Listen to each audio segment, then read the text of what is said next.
Queridos amigos, sejam bem-vindos ao canal Videira Espírita. Meu nome é Cristina Brito e este é o programa Gotas do Evangelho.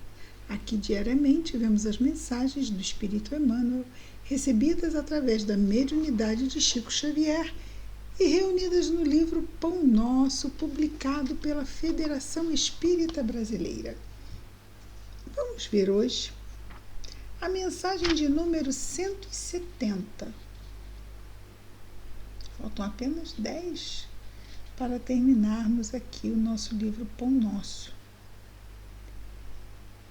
E o título dessa mensagem é A Língua, como expressão do verbo, não é? É um órgão do nosso corpo que é responsável pela, entre outras coisas, né, também pela percepção do sabor. Também ela é fundamental, ela faz parte do complexo que possibilita que falemos. Então, é importante dentro, né, os lábios, a língua, né, a boca em si, mas a língua, ela acabou recebendo essa, vamos chamar assim, essa simbologia, né? De ser ela aquela que expressa o verbo. Então, vamos entender isso na questão mesmo da simbologia, porque sabemos que o falar em si engloba muitos mais elementos. O versículo destacado por Emmanuel é a carta de Tiago. No capítulo 3, no versículo 6, Tiago nos diz: a língua também é um fogo. A língua também é um fogo. Então, pensemos lá, fogo. O fogo, óbvio, queima. Mas de tanto queimar, ou ele destrói, ou ele purifica. Por exemplo, antigamente, até hoje mesmo, né? Que se quisermos, vamos dizer assim, como se diz, esterilizar, bota-se a faca no fogo e ali colocando aquela faca muito quente, aquele calor vai servir para esterilizar. Então, também o fogo serve para cozinhar os alimentos, não é? Mas dentro mais diretamente do fogo, então ele tanto pode purificar, criar, produzir alimentos, mas também pode destruir. Então, a língua também é um fogo, porque a língua também vai ter esses papéis como símbolo da expressão verbal, que é a expressão do nosso pensamento. Os nossos pensamentos, eles podem apoiar, ensinar, consolar, mas também podem ferir muito, destruindo amizades, famílias, paz entre países. Vejamos então o que nos diz Emmanuel sobre as palavras de Tiago, que vamos repetir. A língua também é um fogo. Emmanuel nos diz. Eu vou ler e depois tem vários pontos aqui que vão merecer assim, uma tradução para entendermos melhor. Mas não vamos perder aqui o que exatamente Emmanuel escreve. Então vamos lá. A desídia das criaturas justifica as amargas considerações de Tiago em sua epístola aos companheiros. Então, a invigilância das criaturas, a nossa invigilância, justifica as amargas considerações de Tiago com sua epístola aos companheiros. Epístola, carta. O início de todas as hecatombes no planeta localiza-se quase sempre no mau uso da língua. Hecatombes são calamidades. Então, o início de todas as calamidades no planeta localiza-se quase sempre, porque é claro que existem calamidades de ordem natural, como vulcões e terremotos. Então, o início de todas as calamidades no planeta localiza-se quase sempre no mau uso da língua. Pensemos nas guerras mesmo, não é? E aí o homem resolveu criar, porque se colocarmos soldados para conversar sobre a paz, vamos ter problemas, não é? Os soldados pensam em estratégias para vencer guerras, não foram talhados para buscar, contornar, vamos dizer assim, interesses em comum, buscar pontos que venham a atender as duas partes. Tudo isso é algo muito mais elaborado do pensamento humano. E aí o homem criou a diplomacia. Ora, a diplomacia não é só importante para evitar guerra entre países. A diplomacia é importante para evitar guerras entre pessoas. Quantas famílias não tem aquele diplomata ou aquela diplomata que, diante de uma situação difícil, não vamos falar com fulano ou com fulana, porque ela vai poder harmonizar essa situação, chamar para conversar junto. Então, às vezes, os núcleos familiares têm também os seus diplomatas, as empresas também têm os setores, departamentos, mas não devemos ficar esperando que o outro seja o diplomata de uma situação. Cada um de nós precisa se converter em diplomata a fim de que nós não partamos para confrontos inúteis, não é? Tem certos momentos em que precisamos, não porque queremos e nem porque desejemos confrontos, mas pela nossa própria postura, às vezes para determinar um limite, que é necessário também, os limites são necessários nos relacionamentos. O outro pode encarar esse limite como uma afronta. E aí não há diplomacia que resolva. Vamos ter que aceitar a visão da pessoa e mesmo que você explique, ela vai entender a sua explicação como uma afronta, mesmo que seja da forma mais suave, ela vai entender como uma afronta e é necessário que se aceite isso. Se assim ela decidir, vamos imaginar que cheguemos a esse ponto, romper o relacionamento por causa disso, isso deve ser feito com muito respeito ao entendimento dela. Então, entendemos, vamos imaginar que a pessoa seja um vizinho ou um parente que entre na nossa casa e aja como se a nossa casa fosse a casa dela. Isso não é bom. Ela não pode abrir portas e armários e gavetas como se estivesse tudo muito bem. E você chega e fale, por favor, não faça isso aqui, vamos buscar, não é? Qualquer coisa nesse sentido, tentando, não faça aquilo. E ela, por ser uma pessoa que ainda não despertou para essa sutileza dos relacionamentos interpessoais, ainda ser uma pessoa invasiva, ponto, ela não aceite bem isso. Então você está escondendo alguma coisa de mim? Ou então é o quê? É assim que você me retribui o carinho que eu te dou? Pode acontecer.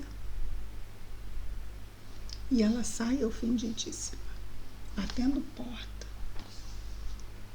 Mesmo que você depois se desculpe e ela pergunte, mas você vai continuar mantendo a sua posição? Quer dizer que eu não posso me sentir à vontade na sua casa? Não, de forma alguma. Você deve se sentir à vontade na minha casa. Só não tão à vontade para abrir portas, gavetas e armários. Isso é diplomacia. Né? Sinta-se à vontade, mas não tão à vontade para passar de um determinado limite. E a pessoa se sentir ofendida e resolver, então, eu não sirvo para ser sua amiga, não sirvo para ser sua prima. Você lamento que você pense assim, mas respeito o seu entendimento. Olha só, água fria na fervura, não há guerra. Há uma separação por divergência de ideias e na visão do outro uma divergência inconciliável, e nós respeitamos, porque não podemos ferir o entendimento do outro, obrigá-lo a pensar como pensamos, usando então a língua de forma a harmonizar, mesmo quando o outro decida não se harmonizar conosco. Ainda assim, a situação pode terminar harmonizada. Bom, continuando aqui. A língua está posta entre os membros, qual leme de embarcação poderosa, segundo lembra o grande apóstolo de Jerusalém. Então, o leme é aquela, vamos chamar assim, aquela pá que fica embaixo da água, vai para um lado, vai para o outro, e assim a embarcação também vai mudando a sua direção conforme o leme indique, não é? Lembrando daquelas embarcações antigas, seria o timão, né? Aquela roda que o capitão ficava indo para um lado e para o outro. Hoje em dia, com certeza, é o volante da embarcação, e o volante então mexe o leme. Então o leme é que vai marcar a direção do barco, é muito importante. Ele então compara a língua ao leme. Por quê? Porque é que indica a direção dos nossos pensamentos. E é o que ele diz: a língua, ela está posta entre os membros, qual leme de embarcação poderosa, segundo lembra o grande apóstolo de Jerusalém. Aqui Tiago, na verdade, haviam 2 Tiagos, não sei qual dos 2. Não está claro pelos estudiosos quem seria exatamente esse Tiago, mas Emmanuel coloca como sendo o Tiago, aquele Tiago que ia com Pedro e com João junto a Jesus nos momentos em que Jesus destacava os 3, como lá na materialização do Tabor, não é? Em alguns momentos iam Pedro, Tiago e João, lembrando que Tiago era irmão de João, filhos então de Zebedeu. Esse Tiago fica com Pedro na casa do caminho, João vai para Éfeso com Maria, e Tiago fica com Pedro na casa do caminho, e é muito importante para o trabalho da casa do caminho. Não é? Nós vamos ver isso também, além de Atos dos Apóstolos no Novo Testamento, lá em Paulo e Estevão. Romance de Emmanuel, psicografia de Chico Xavier. Em sua potencialidade permanecem sagrados recursos de criar. A língua. A língua tem vários potenciais, sendo que muitos estão ligados à criação, tanto quanto o leme de proporções reduzidas foi instalado para conduzir. Então, assim como o leme conduz, a língua cria. E cria, na verdade, quem cria é a mente, não é? Que cria o pensamento, mas para nós encarnados, fica parecendo que a situação só realmente se manifesta quando a língua fala. Porque entre nós, que não lemos pensamentos uns dos outros, não ainda, salvo raras exceções e das pessoas muito próximas, às vezes a gente nem se dá conta do quanto a gente percebe o que o outro está pensando, mas de forma ostensiva não lemos pensamentos uns dos outros. Então, o pensamento realmente só vai se manifestar de nós para os nossos companheiros na medida em que ele se efetiva quando falamos, através, né, aqui do símbolo da língua. Por isso, de novo, né, ligarmos a língua a essa criação, porque fica parecendo que a coisa aconteceu ali, na hora em que houve a manifestação. Aquilo pode estar sendo pensado há muito tempo, tá assim, também pode ter sido pensado naquele momento. Mas o que pensa não é a língua, o que pensa é a mente, não é? A língua detém a centelha divina do verbo. De novo, é o símbolo da língua. Mas o homem, de modo geral, costuma desviá-la da sua função edificante, situando-a no pântano de cogitações subalternas, ou seja, de interesses inferiores. Então, embora a língua seja a representação da centelha divina do verbo, nós, né, os homens, os seres humanos, de modo geral, ele não está falando de forma integral, ele está falando de modo geral, costuma o homem desviá-la de sua função edificante. Ainda estamos no nosso estado de imperfeição. Isso vai responder bastante sobre essa questão. Situando então a língua no pântano de interesses inferiores. E por isso mesmo, havemos à frente de quase todos os desvarios da humanidade sofredora, cristalizada em propósitos mesquinhos, ou seja, presa em objetivos mesquinhos, a míngua de humildade e de amor, ou seja, carente de humildade e de amor. O que é carente de humildade de amor? O que é carente de humildade e de amor? A humanidade sofredora. Então, a humanidade sofredora, carente ainda de humildade, ainda presa a propósitos, a objetivos inferiores, se permite ficar à frente de vários desvarios. Faz todo sentido, não é? Se tivéssemos mais humildade, mais amor, a língua, como representante da centelha divina do verbo, não se prestaria a tantos desequilíbrios, a tantos desvarios. Continua ele. Nasce a guerra da linguagem dos interesses criminosos, insatisfeitos. As grandes tragédias sociais se originam, em muitas ocasiões, da conversação dos sentimentos inferiores. O que é essa conversação de sentimentos inferiores? Um sentimento inferior, ele troca, ele se retroalimenta com o outro e a coisa vai crescendo como uma bola de neve. Ou seja, escrevi tão pequenininho, do somatório, não é? Um conversa com o outro, se junta, vai ficando o quê? Mais forte. Então, quando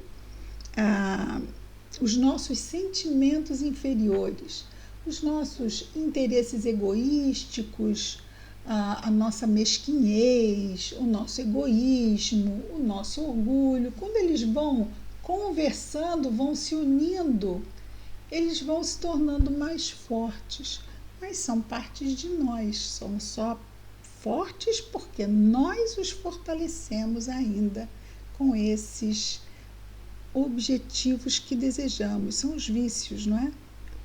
Eu quero. Mas peraí. Eu resolvi seguir Jesus porque eu vi que num determinado momento foi tão importante o Evangelho na minha vida. E porque naquele momento foi importante, em outros momentos eu começo a perceber o quanto também ele me foi importante. Num determinado momento eu começo a parar assim, não, foi exatamente porque eu mantive aqueles interesses inferiores que eu acabei entrando numa situação em que o Evangelho me socorreu. Então eu caio, o Evangelho me levanta, eu caio, o Evangelho me levanta, porque eu não fico mais com ele e caio menos. E aí, aquelas viciações que iam conversando, se somando e me fortalecendo na fraqueza, eu deixo de alimentar. E passo a alimentar as ideias do Evangelho e vou desconstruindo isso aqui. E vou assim dando à língua, que é o símbolo do Verbo Divino, força para que ela expresse o Evangelho através de mim. Porque eu vou começar o processo de auto-evangelização. Isso me atende. Isso é importante para o meu bem-estar e para o meu equilíbrio. Não quero mais que o Evangelho seja apenas o corpo de bombeiros a me socorrer toda vez que eu incendeio. Eu não quero mais ser um piromaníaco de mim mesmo. Piromaníaco é aquele maníaco que bota fogo nas coisas. Não quero ficar mais botando fogo na minha vida. E aí eu grito, Senhor, me ajuda, Senhor, me ajuda. Como Pedro, quando cai na água, estava Jesus caminhando sobre as águas e chama Pedro para caminhar com ele. Pedro dá alguns passos e de repente percebe que está fazendo algo que não deveria estar fazendo e afunda pela sua pouca fé. E aí estende a mão a Jesus, Senhor, Senhor, salva-me, salva-me. E Jesus então o pega e o coloca dentro do barco. E nós estamos assim, afogando e sendo socorridos, afogando e sendo socorridos, e aí vamos, com o tempo, aceitar esse convite de Jesus, de estar com Ele andando sobre as águas, confiando nele. Claro, vamos cair na água ainda várias vezes, mas Ele está lá para nos ajudar. Mas desta vez, nós estamos querendo estar com Ele, conscientemente, e não estamos tentando estar com os nossos interesses inferiores, que só realmente conseguem nos deixar dentro do mar revolto, das consequências infelizes dessas escolhas infelizes. Bom,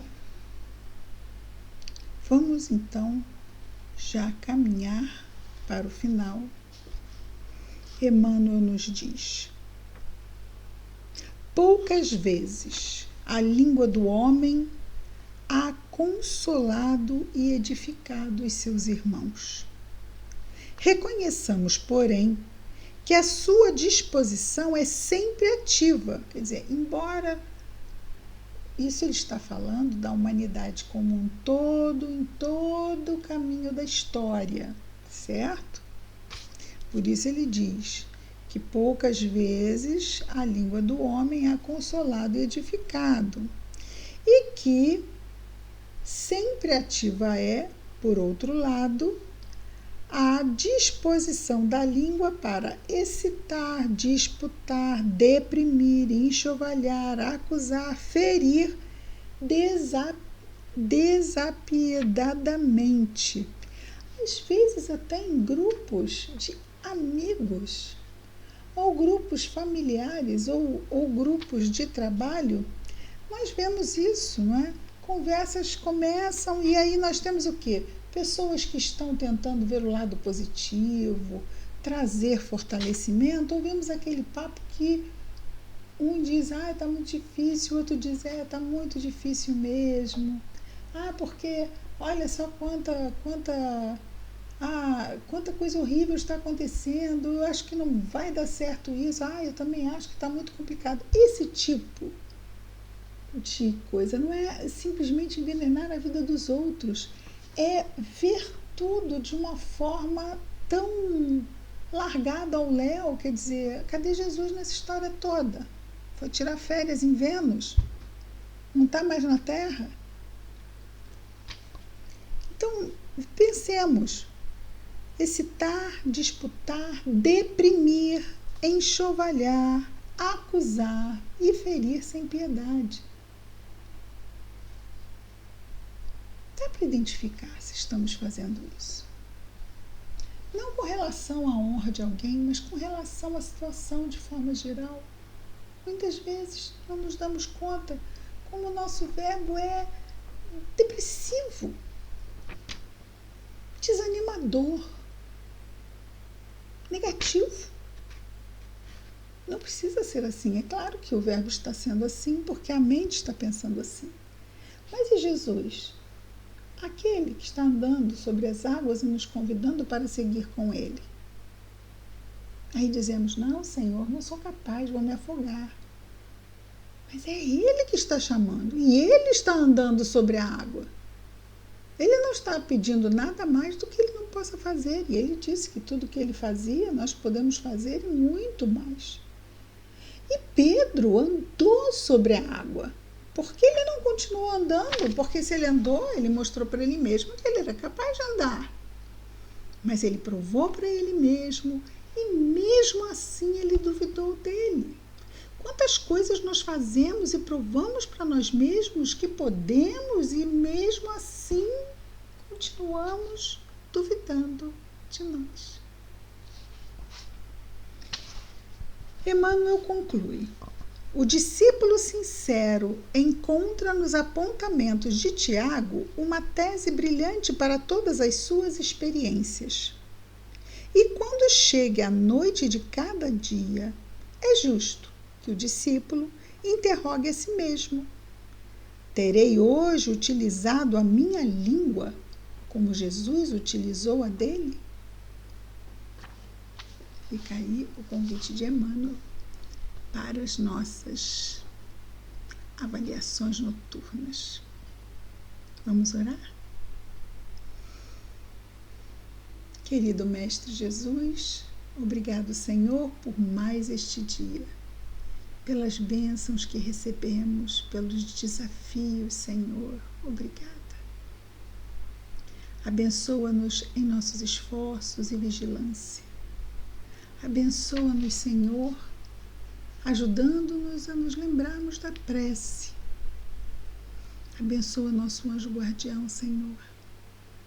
Abençoa nossos lares, famílias, afetos. Abençoa também, Senhor Jesus, da mesma forma, todos os nossos irmãos de humanidade, em especial aqueles que neste momento estejam em sofrimento. Abençoa nossa saúde, Senhor, física, mental, emocional e espiritual. As tuas bênçãos estejam em nós e entre nós hoje e sempre. Graças a Deus.